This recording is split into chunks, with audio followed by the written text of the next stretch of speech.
MZTV. All right, folks, check out some of the luminaries who are going to be in Mansfield, Missouri on October 23rd through 25th. The Mortal Fury, the famous Mortal Fury guys, Dean Wilkinson's coming, and Chris Carnahan. I'm pretty sure Chris is coming, and Dean's wife, Amy. They are coming from Evansville to Mansfield, Missouri. Friends of mine, Javier and Robin Salteris, they're in Missouri. I did a meeting at their house maybe 6-7 years ago now, who knows. They're coming in. Selena from Massachusetts, she's coming in. She's the one who used to do the uploading of the Revelation series there, the last half of the Revelation series. Seth and Wes Fallenkamp. You met Seth. You know Seth. You watched his shows. His dad, Wes, you've seen him ask me questions on my show. He's going to be there. Matthew Holland, he did that show with me about why Christ could return in 2027. He's going to be here with his mother, Nancy Holland. I interviewed both of them on a show before. They're going to be here. A man named Rich in California is coming in. My friend Manfred Jones, who lives down here, we just today booked our flights. I am booked, ladies and gentlemen, I am booked to Springfield, Missouri, and from there, going to get picked up apparently by, well, the host of the thing, the whole reason this thing is happening, Michael Knotts and his wife, Marcia, and it's going to be great, and their daughter, Elizabeth, and it is going to be, thank God for them, this is going to be an epic thing. He says he thinks he already has almost 30 people coming. I mean, this is going to be an event. You need to be there. It might be standing room only, but contact him. He'll tell you about lodging in the area. He's going to try to get a discount rate. And like I said, I am pumped up for this thing. It's technically from the 23rd through the 25th. The 23rd is a Friday. I'm flying in on Friday, so we may have an informal get-together Friday evening. Who knows? Saturday, all day, wall to wall. We are going full body of Christ. There's going to be teaching. There's going to be fellowship. Saturday's going to be dedicated to teaching and fellowship. And then Sunday, I'm still going to be there all day Sunday. So is Manfred Jones. A few other people are. I'm going to be available there for you. If you want to talk about anything, you want to discuss things privately, you just want a fellowship, I'm available Sunday for whatever. We might have a formal meeting, we might not. It's up for grabs. The Spirit of God will dictate what we do. Manfred and I, are flying out on Monday at 1 o'clock. So it's going to be great. That's what's happening. I'm sorry I don't know the names of everybody yet, but I've heard some. I called Michael earlier today, and he told me some of the people that are coming, gave me their names, and it sounded, these names, I know these names from many of you who have commented on this show. I can't wait to meet you. It's not too late. I looked at, there's a lot of flights available. Come to Mansfield, Missouri. Why not? It's kind of centrally located. Yeah, it's kind of centrally located. I think somebody's coming in from Utah. Oh, I'd like to give a shout out to Jorge in Mexico, who is listening to Michael Knott's shows, and I think he listens to these shows. Jorge in Mexico, greetings, my brother, and apparently him and his wife are believers. I think these crazy things are happening. Michael Knotts is, the Spirit of God is on this guy, and we're just teaching the truth. That's it. Teaching the truth, teaching facts, teaching information. No Pentecostal woo-woo things happening here. It's the Spirit of God causing people to believe the truth. All right, now today I'm going to talk to you about why there is a sea on this planet and why on the new earth there will be no more sea. This is a spiritual lesson because the sea is typical, the sea is allegorical of something. You're going to find out what it is today. But first, you're going to have to put up with my tales from the sea.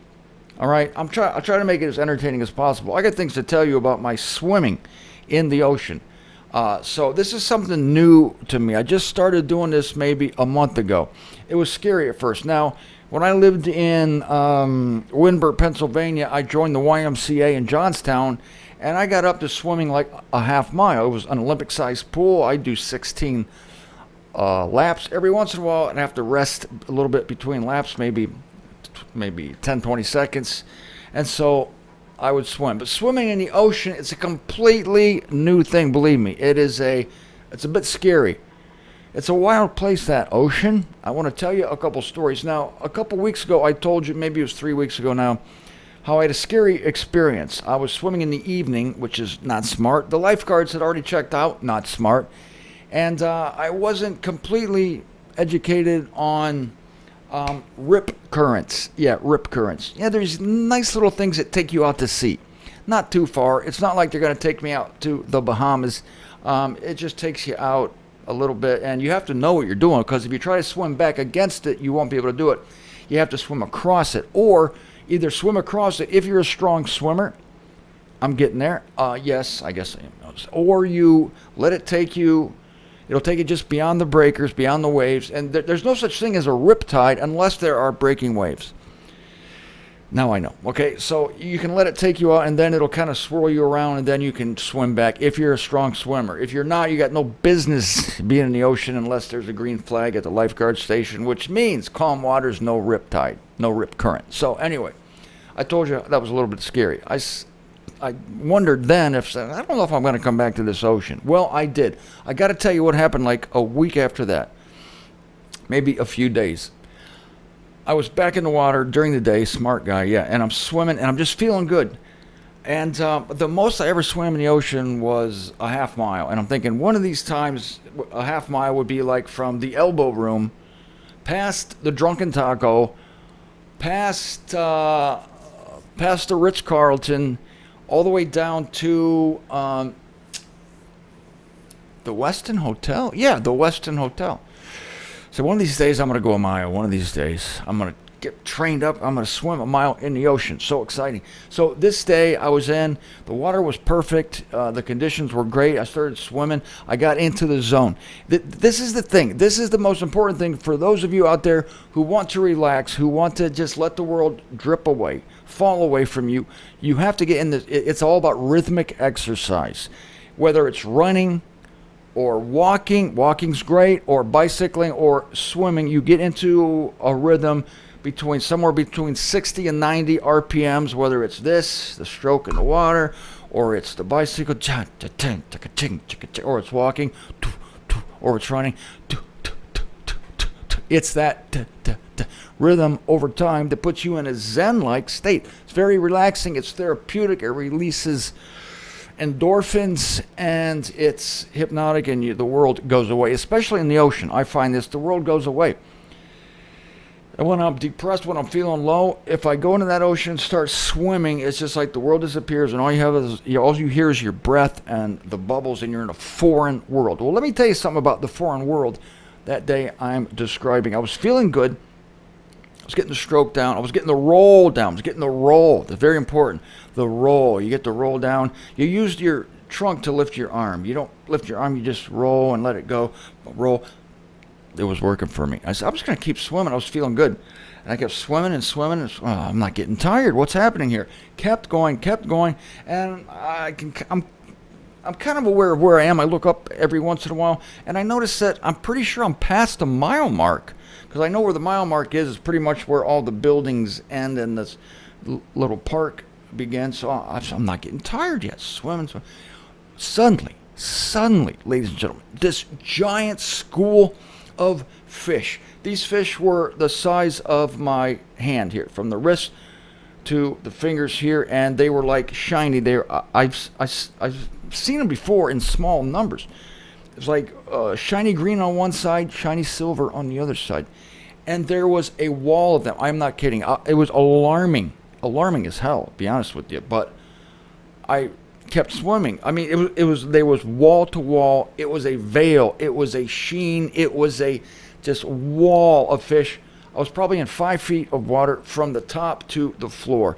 And I just kept swimming, and they parted. As soon as my fingertip got out to them, they parted. But not until then. And I guess I didn't look behind me, but I suppose they were reforming behind me. And I just swam through this wall of fish. That's all I can tell you. I've never seen anything like a wall of fish. It was amazing. I probably did it for a minute. I'm kind of unnerved. It's like, I hope I get through this. And I did. I broke through. And, of course, when you're going through the wall of fish, you're looking for the predator. Because if there's that many fish, there's somebody looking for lunch. I didn't see the predator, thank God. I kept swimming. Anyway, by the time the reason I stopped is because I was going to expire my parking meter. I wasn't getting tired. So I got out. I looked at my watch. This is my ocean watch, my waterproof watch. I swam for an hour, 15 minutes nonstop. And I got out of the water. I didn't even know where I was. I really didn't know where I was. And I just started running back, to my stuff near the elbow room, barefoot. When I got home, I checked the GPS via Google Earth, and I'd swam 1.8 miles. What? It's impossible. 1.8 miles. I could have gone 3. I just wasn't getting tired. One of these crazy things. I wanted to share that with you. Now, what happened yesterday was unbelievable, and today was crazy too. But this is yesterday. I'm doing a half-mile swim. That's all I had time for, and which is getting easier and easier for me. It's still a wild world down there. Wild world.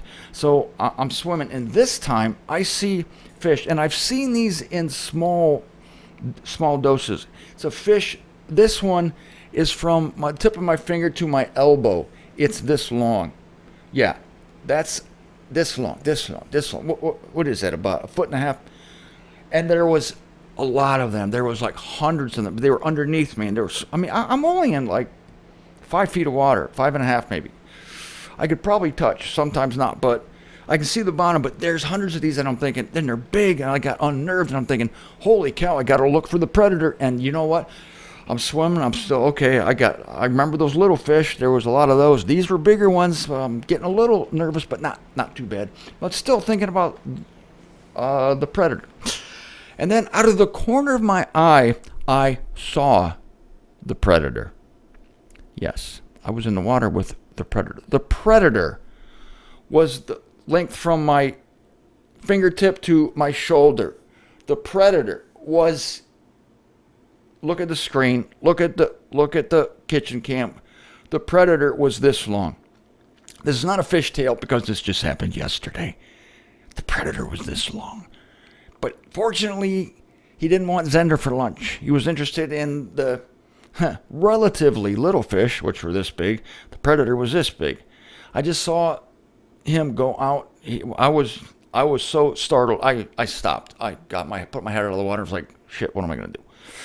What am I going to do? Well, I'm already in with this dude, so I'm just going to keep swimming. So I just kept swimming, and I saw him go. He wasn't interested in me. I scared him. He was off. I started swimming faster to get away from the cafeteria. I don't want to be in the fish cafeteria. You got these guys here and the big guy wanting to eat them, and wasn't interested in Zender for lunch, thank God. So I just kept going, and that was exciting. This morning, you know what I saw this morning? Another half-mile swim. I'm swimming along. The water's in great condition, the clearest I've ever seen it, calm, almost like a lake. It's not usually like that. There's usually 1 to 2 foot waves coming in. Anyway, what do I see? This is what I see. There's right there. That's a picture of what I saw. Yeah. I saw a stingray. It looked just like that. A stingray underneath me on the bottom. Isn't that what killed Steve Irwin? Anyway, I find out they're gentle creatures. Not that I interviewed it, but I just said, I hope you stay there, little stingray. I'm just passing through. So I just kept swimming, and it just kind of went along the bottom. I was like, this is exciting. This is exciting. Why the sea? Why do we have a sea? A sea has meaning in Scripture. It is a parable, not a parable. It's metaphoric. It's symbolic of the nations, of the turmoil, of the instability of the times we live in. And we know this because on the new earth, I'm preempting myself a little bit here, there will be no more sea. I want to take you to Revelation 13:1. Revelation 13:1. I'll be reading this from the Concordant version. The unveiling of Jesus Christ, 13:1.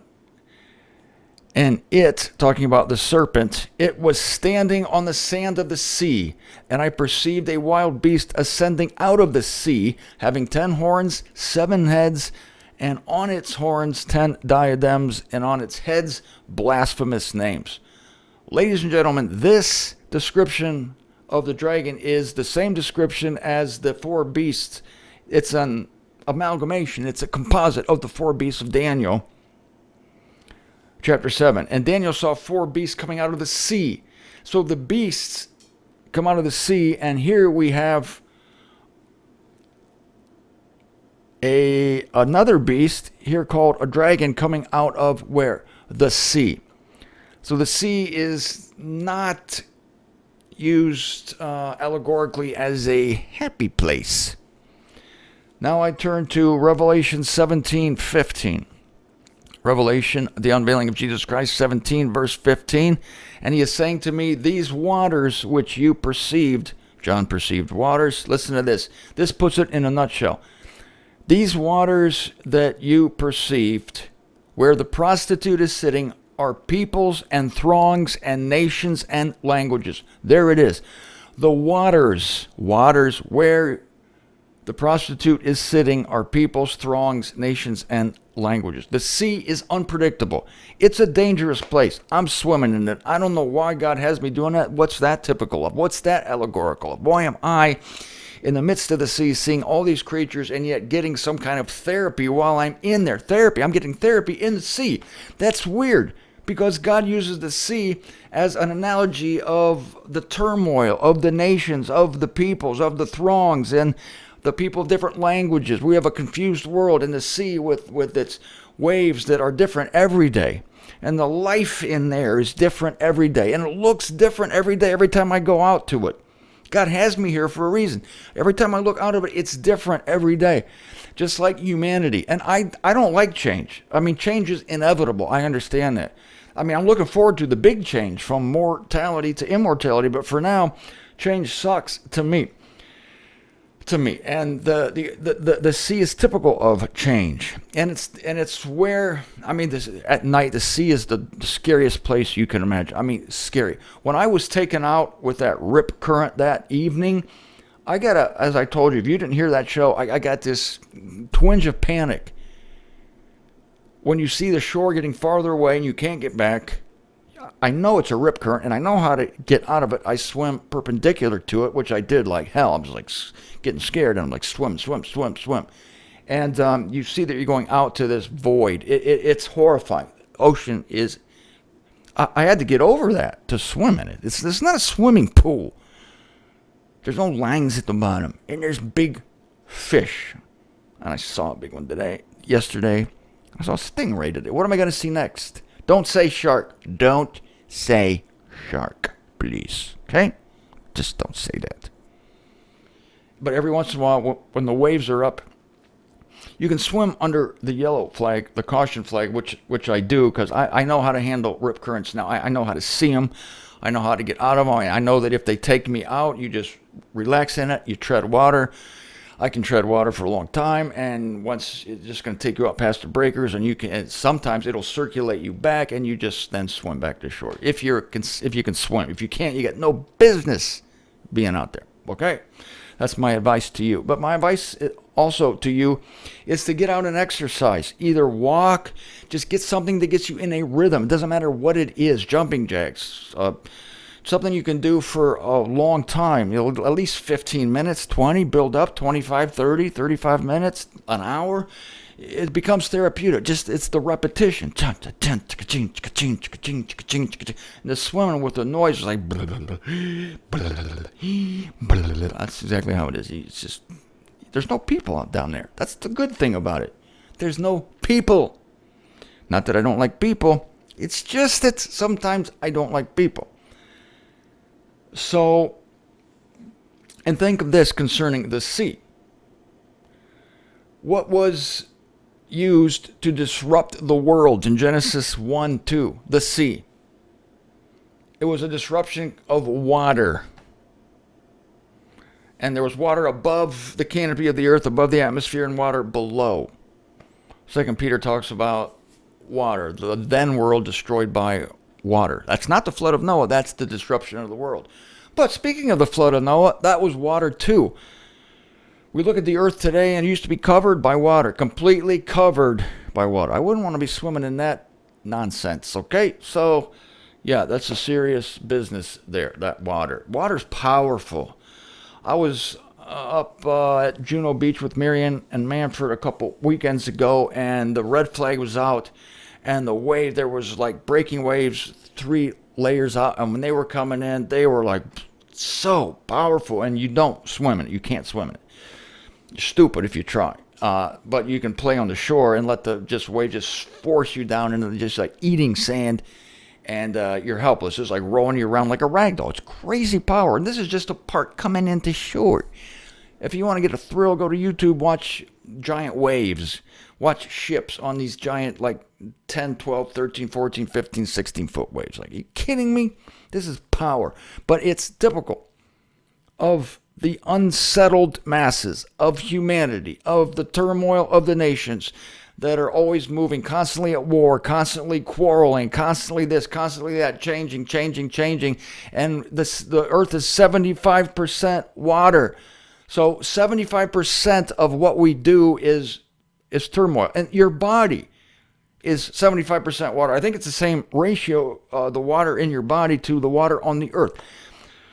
75%. 3/4 of it is unsettled. 3/4 of it is moving around. It's like, just settle down, calm down. No, it's not going to until this. I'm going to Revelation now. I'm going to chapter 21. This is where the good stuff starts. John says, I perceived a new heaven and a new earth, for the former heaven and the former earth pass away, and the sea is no more. There was no more sea on the new earth. The new earth is created by God after this present earth is destroyed, following the 1,000-year kingdom. On the 1,000-year kingdom, Israel will have a kingdom there'll be kings and priests on this earth. It'll be the same earth. It'll be reconstituted. It'll be regenerated. The curse will be removed, but it'll be this same earth. Now, after the 1,000 years, this earth is destroyed. Peter gives us that information. I'll give you the verse reference down here. And there's a new heavens and a new earth. This is completely new. The old one is gone. And we have no clue as to how big this is, but we know that there's no sea on it. It's a solid mass. And some of you might be saying, oh, that's sad because the seashore is so beautiful. Well, we love the seashore and all the lovely animals in the sea. No, you don't. You don't. Because the sea is not good. Whenever you see water, it's not good because it typifies in Scripture the roiling, boiling masses of humanity, and all these beasts come out of the sea. And the sea is, again, unsettledness. We want solidity. We want sureness. We want unchangeability, and that we will have. And we have it, Paul says, the consummations of the eons have attained to us. I think it's 1 Corinthians 10:11. The consummations of the eons have attained to us. That is, everything that the eons will produce, all the spiritual fruit, have come to us early, ahead of time, now. So the settledness that will be on that new earth with no more sea. And don't worry about the sea creatures. Don't worry, they're going to have new bodies. They won't need the water anymore.